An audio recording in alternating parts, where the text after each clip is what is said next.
invite all my colleagues on the dais, Charu Dua, Dr. Seema Puri, Shani Surendran, and Seema Gulati. Now, each one of them are very distinguished, and they come from various parts of the India, from Delhi and from Chennai. So, North and South is equally represented in this particular group of people who are top experts as far as nutrition is concerned in India. And the topic is very interesting and very important, and that is about the fad diet. Something which we see every day. Fad diet is something I encountered in my OPD daily. As somebody who is coming after 8 to 9 months, has gone to some guru, some ashram, some person who advises some fad diet, and comes back to me either highs or lows of blood sugar and plenty of other metabolic disturbance. This is daily occurrence that we see every day.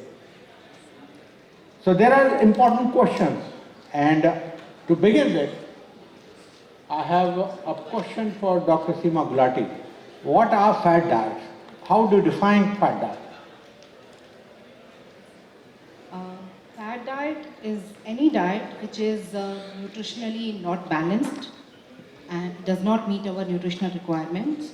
There is often overemphasis on a particular food or food group, and offers a short-term, solution, quick solution in a short time, and lacks scientific evidence. It's not scientifically backed. So, and often associated with long-term health risks. So, this can be. So, what would be a good example of a fad diet? Many, for example, nowadays, very popular ketogenic diet is a fad diet, and then we have blood group diet, we have, detox diet, we have Atkins diet, we have South Beach diet. All these diets, there is overemphasis on particular food or food groups, and they are not scientifically backed. So, many such diets are there, but many of them also have scientific evidence to prove at least something. I mean, not everything, something. But also, there are people who devise their own fad diets, which is totally scientifically unproven. So some type of leaves or something, you don't take salt one day, and you don't take milk one day, or you don't take milk at all, isn't it? Something like that. So, Dr. Seema Puri, what is your idea about such fad diets? Actually, these are quick fix solutions, I feel, that people have, and some of them are quite bizarre. I came across a diet which said you could drink 1 cup of oil if you have gallstones, and it would solve your problem. So, unfortunately, we have a lot of information on Google, which is not really scientific or not really supported by science, and we should not blindly follow it. So, like Seema also mentioned, there is a cabbage soup diet. There are elimination diets. You eat green foods one day, you eat orange foods one day. And these will in the long term definitely lead to deficiencies of nutrients, because they are very restrictive in their thing. As a quick fix approach, yes, you don't eat salt one day, next day your weighing scale will show that your weight is less by 1 kg. But that's only temporary. So we should not really follow these unless under medical supervision, and they should be backed with scientific evidence. Thank you, ma'am. Charu, what about a diet like intermittent fasting? Is it something you would say, is it a fad diet, or is it something which is a scientific diet, or is it neither here or not there? So I would say that intermittent fasting has some scientific evidence attached to it. It has shown benefits when you do a comparative with calorie restricted diet. Actually, intermittent fasting is a calorie restricted diet and it falls with our Indian culture. Because in a calorie restricted diet, as a nutritionist, what we preach is that early dinner. Don't have late dinners and follow your circadian cycle. So nowadays, people are not following the circadian cycle, hence intermittent fasting is getting popularized. But whatever data is available on intermittent fasting, it's like on NAFLD patients, which is now MAFLD.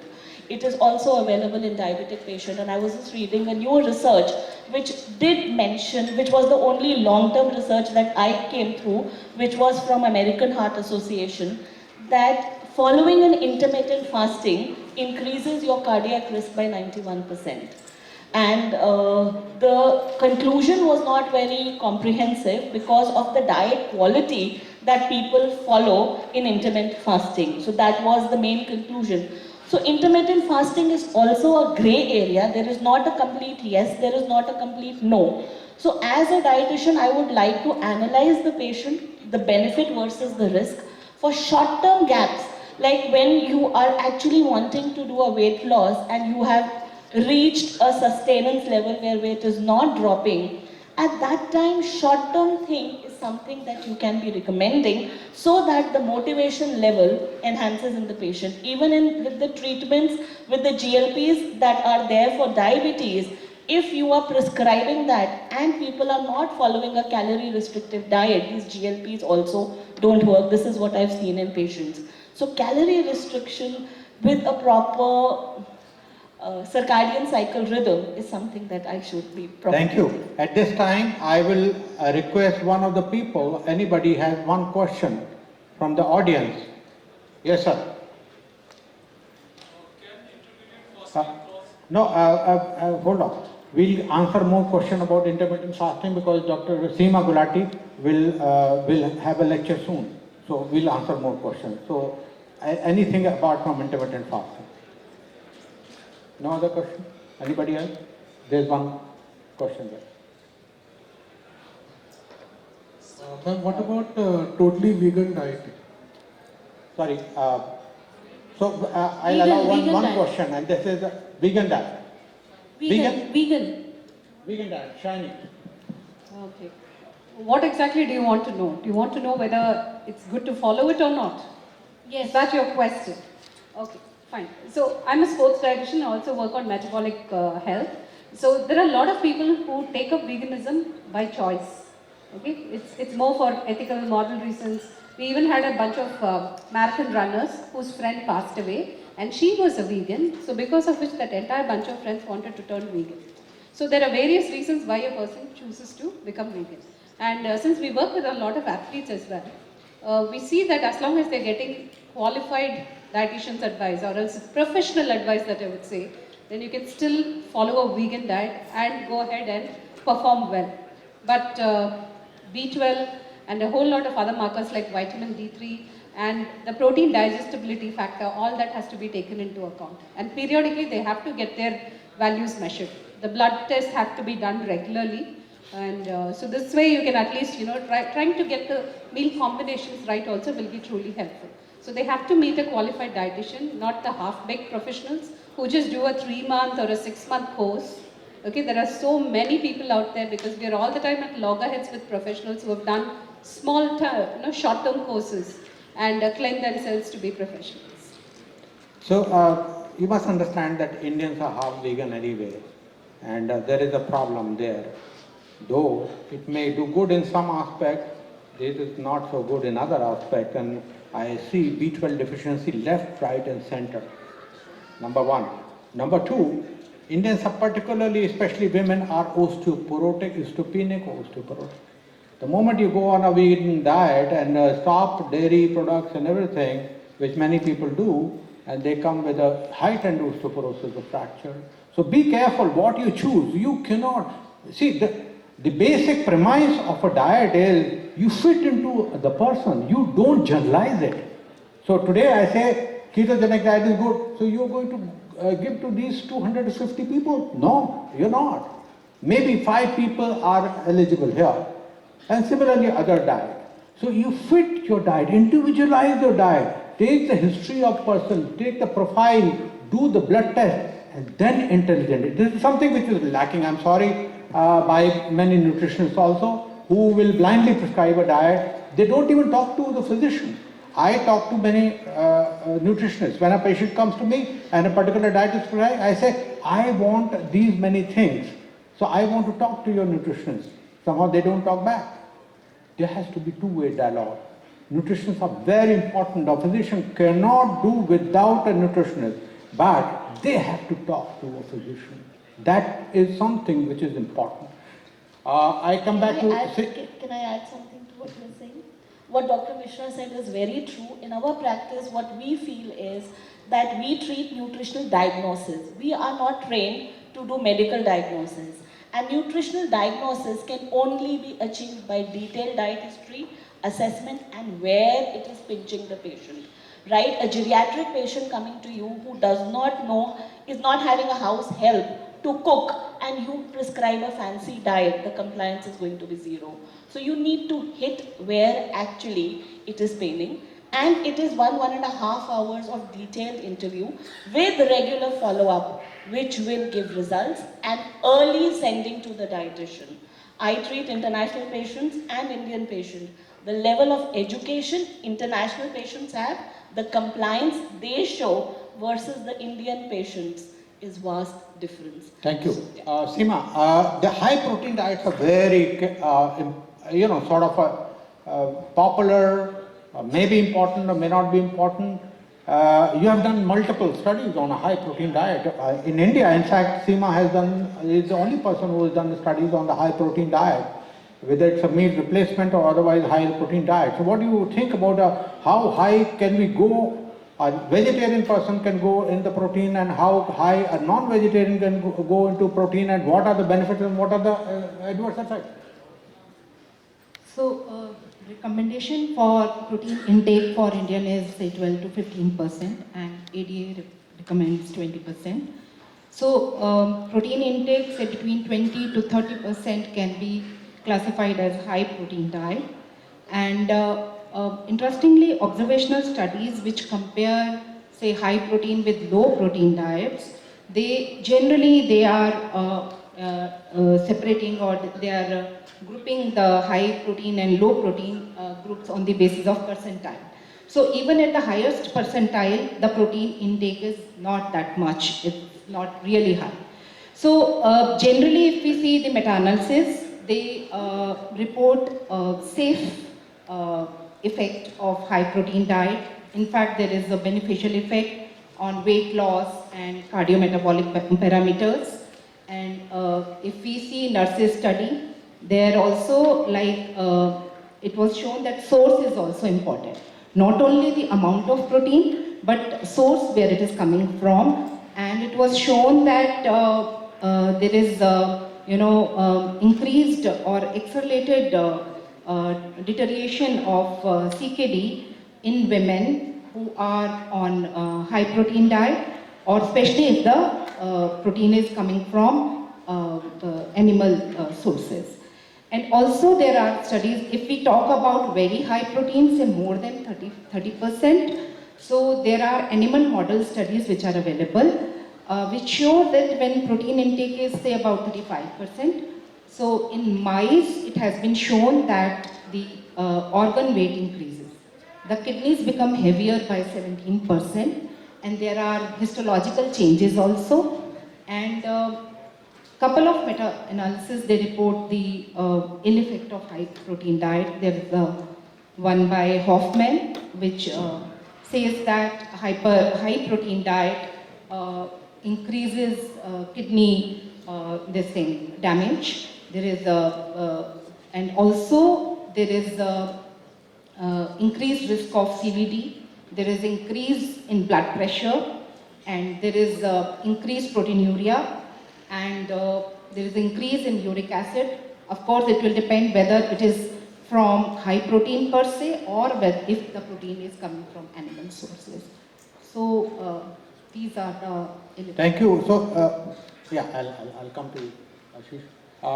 Thank you. So one has to be judicious. Yes. and one has to have uric acid, kidney function, etc., everything, and muscle strength, everything assessed.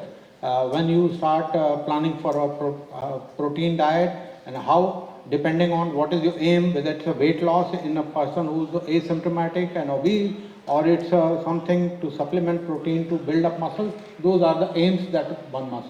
So at this time, Professor Ashish has joined, and he has a question.